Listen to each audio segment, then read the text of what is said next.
where the engineered joists were installed incorrectly.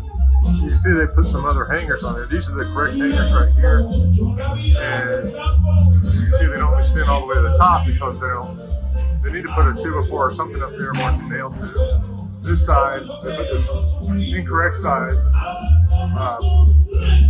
hanger. The hanger should reach the top. It doesn't. This side, they didn't put any web stiffeners in place. Any web stiffeners in place for this one too. This is all still incorrect. And the builder is getting ready to do sheetrock, which they need to stop.